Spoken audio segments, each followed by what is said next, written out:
Okay, so if you're listening to this or watching this, depending on what media you're absorbing, whether you're looking on YouTube or this is the audio clip that I've posted up or even hidden in the fan cache, um, this is Grimm Grinner on all channels, uh, or at least on this channel.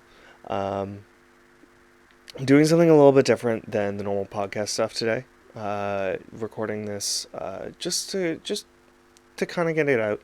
Uh, it's I tell a lot of stories with the podcast about wherever we're going and the things that Grimm Grinner experiences, but I haven't told the story, at least not in video or audio form, of how Welcome to the Waste came to be.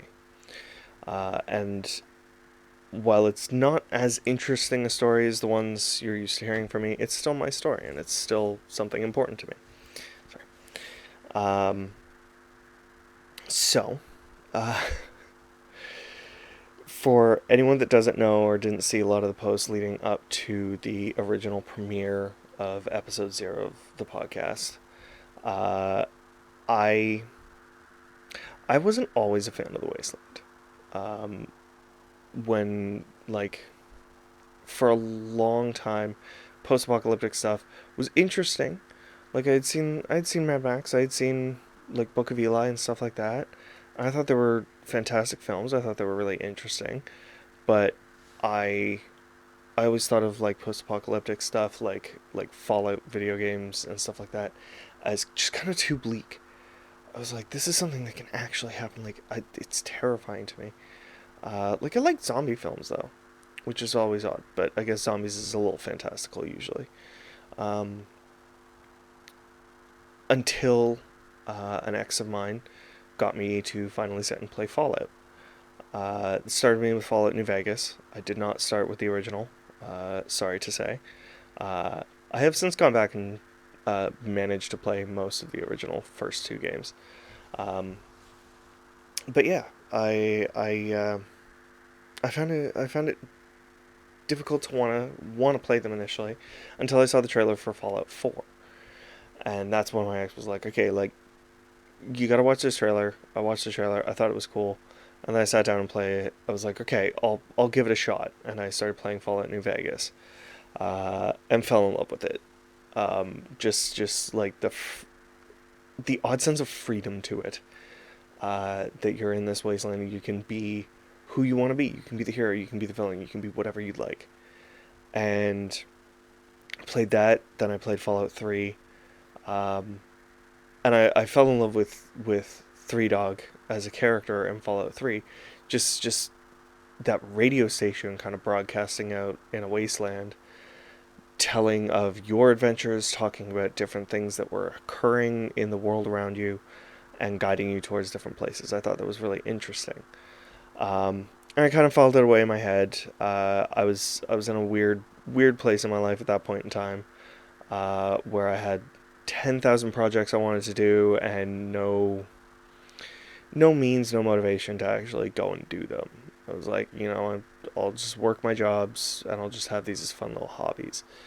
Um, I mean, they're still fun little hobbies, but you know, the way things are right now, in as I'm recording this, it's kind of my job right now. Um, and so I didn't really do much uh, towards the podcast at that point in time. But I did start creating. I went to Fan Expo that year, and I found a lot of different vendors. Since I was so into Fallout, I was taking photos of people in Vault costumes. I was taking pictures of, you know, people in Mad Max costumes and Wastelanders and all this kind of stuff. And I was all about buying anything to do with that.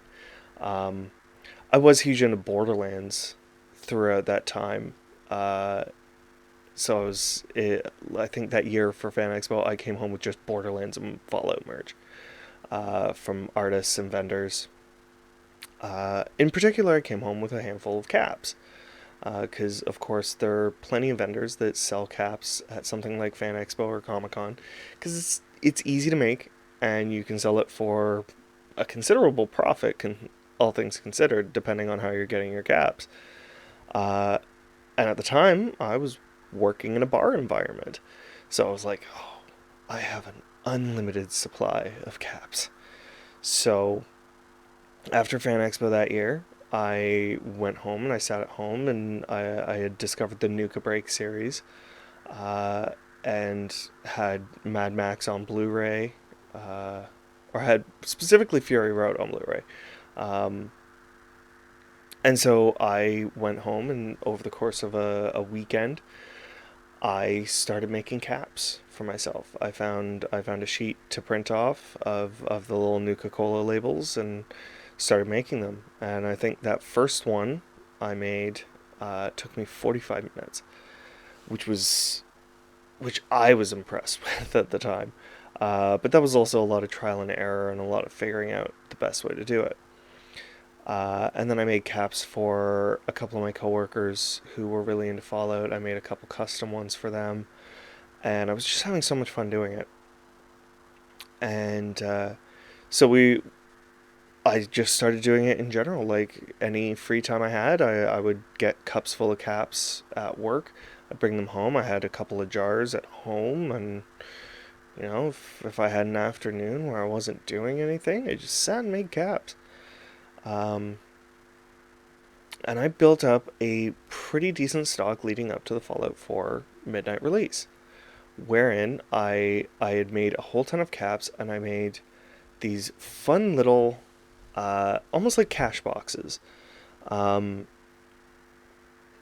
so they were little wooden boxes that I just got at Michael's, and I painted them up, and I put caps in them, and I made some into like buttons. I took like old crummy little 1 inch buttons that I just found in bulk, um, from like all sorts of places, and I just super glued them or hot glued them into the backs of caps, and I packaged up caps in little baggies, so like 4 or 5 per baggie, and I had some marked and and most of them unmarked. Um, I just walked around at the midnight release, giving people these little baggies full of caps, and like offering them and just being like, here's some caps. Uh, and like a lot of people really thought it was cool. The staff at the game store actually was wondering if I had worked for Bethesda, and I was like, no, I do not. Uh, but does that get me something free? And they're like, no, not anymore. I was like, oh, okay. I doubt it would have gotten me anything free anyways, but um, I thought it was cool that like they were all confused. I was like, no, I'm just a huge fan. Um, and so yeah, like the marked caps, I mentally assigned to certain. I had buttons of those caps, and I had the little boxes, and certain caps got you a little box which had more caps in it. And it was really fun, and a lot of people really loved it. And I went away from that night, went home, played Fallout 4 like crazy, and just had a lot of fun. I was like, this Fallout stuff and post-apocalyptic and wasteland stuff, I really dig it. I'm actually kind of getting into it. Uh, I think for Christmas that year, for my work holiday gift swap, I made like a really cool box and made up a vault and like all this lore to it, and gave it to a coworker, and my coworkers thought it was really cool. I was like, oh, like, this is my jam. Um, and so I that was how I fell in love with Fallout, and I fell in love with Wasteland stuff initially. Fast forward about just under a year, uh, and my world crumbled. Uh, Not going to get into details, but I went through a really, really tough time in my life. Um, and I felt lost for a long while. But so the way I kind of worked it out to help myself pull myself out of it, and pull myself back up, and kind of keep going with me, uh, despite everything, despite feeling like everything was falling apart. I equated it to living in a wasteland and to pulling myself out of nuclear fallout and rebuilding who I was as a person. And like that year, I went to Fan Expo again, and I think all the photos I took and all the things I got again were wasteland themed. Whether it be Mad Max, whether it be Fallout, whether it be anything, and it really did help. Just kind of, and like I made a bunch of caps, and I went around and like I found people in Fallout costumes. I was like, here's a cap, and they thought it was really cool. Um, and so yeah, like discovering Wasteland, and like that's when I started reading up on stuff like Wasteland Weekend, which I still haven't been, but that's a huge goal of mine, is to attend that one day. Um, I read up on Wasteland Weekend. I joined like Wastelander Facebook groups and stuff like that, and just seeing the creativity and seeing the community behind it really kind of helped. I was like, this is a community I can really enjoy. Um, and then I've it's always kind of been there in the background, since then. And then I think it was around when Fallout 76 was getting ready to come out, or it might have come out already. Um, they started releasing all these like 1/1 scale replicas of like props and weapons, and I had a bit of extra disposable income at the time, so I started buying them all up at the same game store that I had previously, attended the midnight release for, and like garnered attention. And obviously staff change over years, so most of the staff there didn't know about that at all. But I kept coming in, and all the new Fallout stuff, I was buying it. Uh, the super sledge, the plasma rifle, the plasma pistol. Still don't have the power fist, um, but that's just because of uh, lack of places to put it. Um, and the Pip Boy, which caused like a minor mental breakdown trying to build. It was the build your own one, and I lost my mind building it. But what was really cool is the staff started to kind of get to know me as the like Fallout guy, because I was always coming in and buying all the cool Fallout stuff. So eventually they had a contest where you brought in like just like non-perishable cans of food, and every 2 cans you got an entry, to win a full like 6 foot tall Vault Boy statue for Fallout 76. Because I guess they just didn't have enough room in storage anymore to keep it, and they needed the space to put something else there. So of course I went and dropped like too much money on canned food at like a dollar store and just brought them in. And a couple weeks went by and I didn't hear anything. I was like, okay, someone else won it. I'm like, kudos to that. And then I got the call saying I won it. And I was like, wait, what? Like, I thought you guys already did the draw. Like, I thought someone else won it. And they're like, no, you won it. And they're like, we find it extremely fitting that you actually won it. And they're like, admittedly, you brought in a lot of cans of food.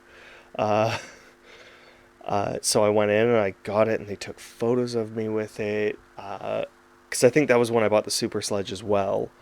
So like I was loving it, and I brought it home, and it's now a decorative piece in my home with my partner. We use it as the Christmas tree. We use it. We have a little disco light sitting on top of his head. It's great.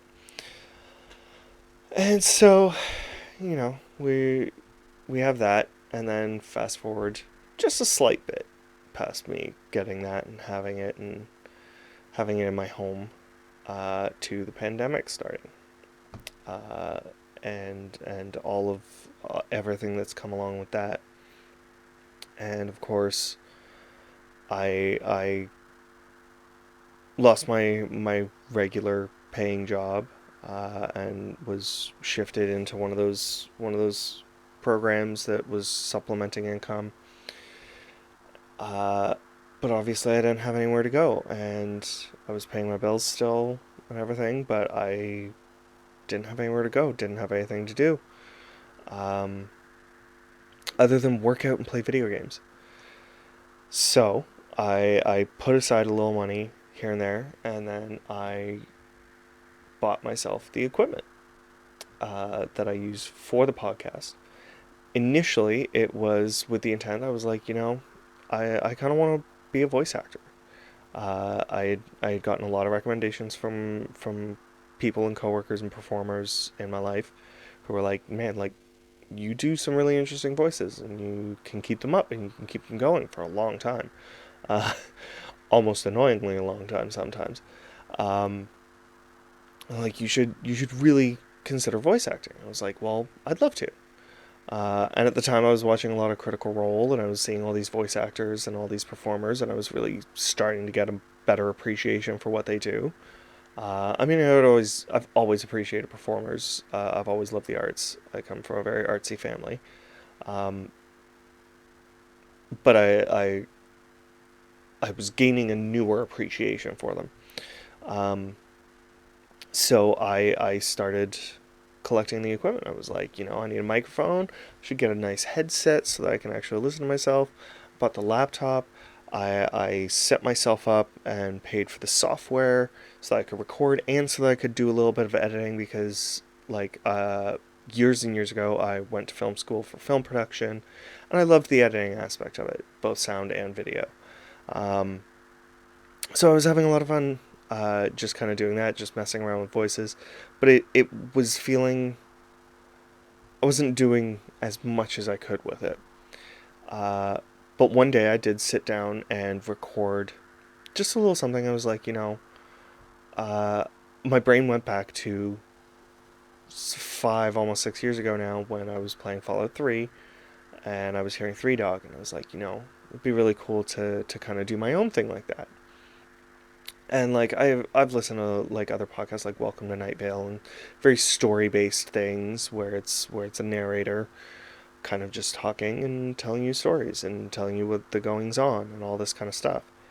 And I recorded a small thing which I may release one day as a little bonus footage. I may edit it up a bit, and release it. That was more or less the origins of where Welcome to the Waste would be born. And it was slightly more panicked. It was more me as Edward as opposed to Grimm Grinner. Although I think I still was going by the Grimm Grinner moniker in it. Uh, Trying to play up. I think I had zombies and stuff incorporated. I was going a little more Fallout with it, and I hated it. Which is why I may edit it up to try and release it as like a bonus little, here's what could have been. Uh, I recorded it and I didn't really like it. But then I sat down one day and I was like, you know what? What if I record just a small segment? Uh, and it's what eventually turned into the original teaser for the podcast. And I think it was. I may edit it in. Yeah, I'll edit it into this audio and this video, uh, at the tail end. But it was very raw and it was very, my voice was cutting in and out. But I had all the audio start to fade away as I was going. Is anyone out there? Anyone?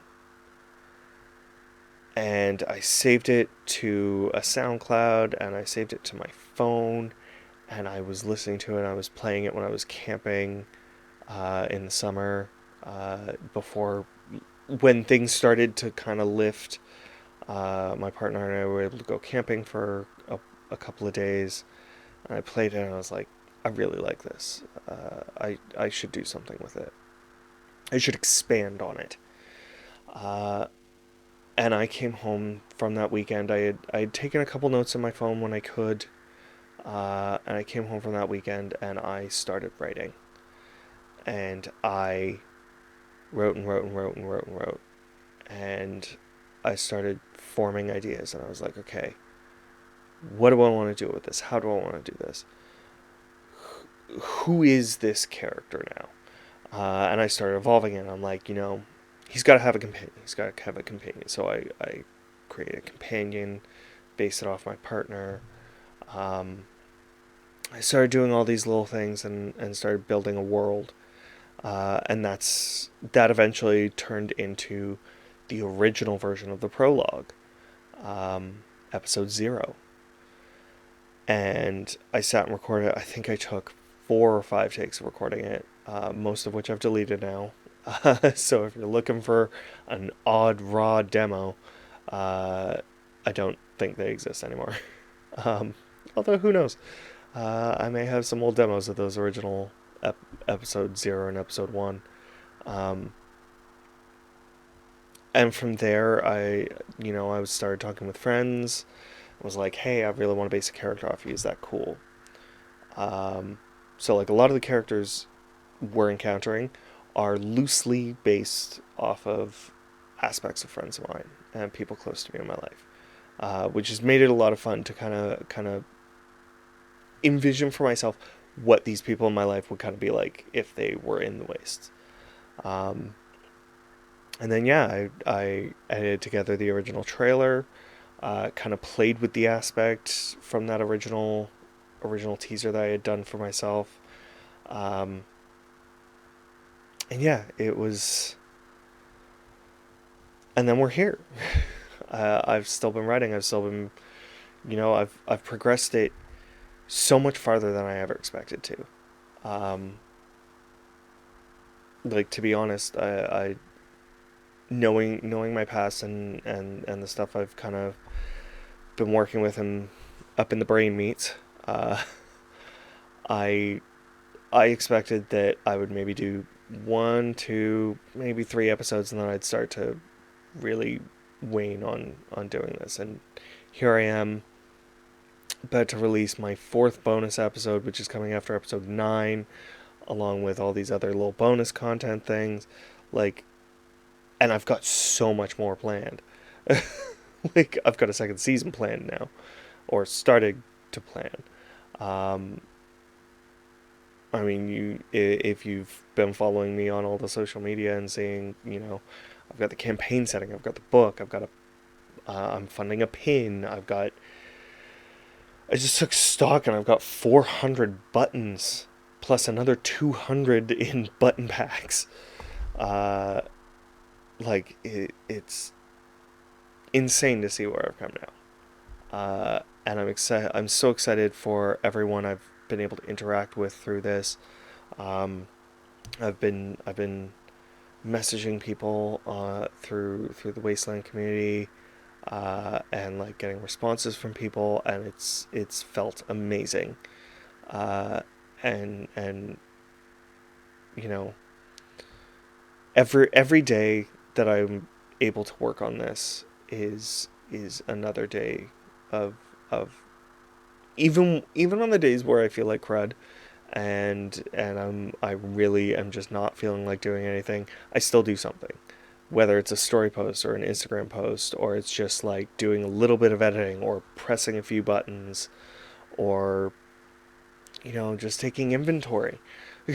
Like, it's joy for me. So yeah, that's really all I have. That's the story of how Welcome to Waste came to be. Hopefully you have enjoyed listening to me for the past 25 minutes. And yeah, I'm just really excited for everyone to come along on this journey. I'm excited for everyone I've discovered on this journey. And yeah, I'm gonna go and continue working on it all. And we'll see you in the wastes.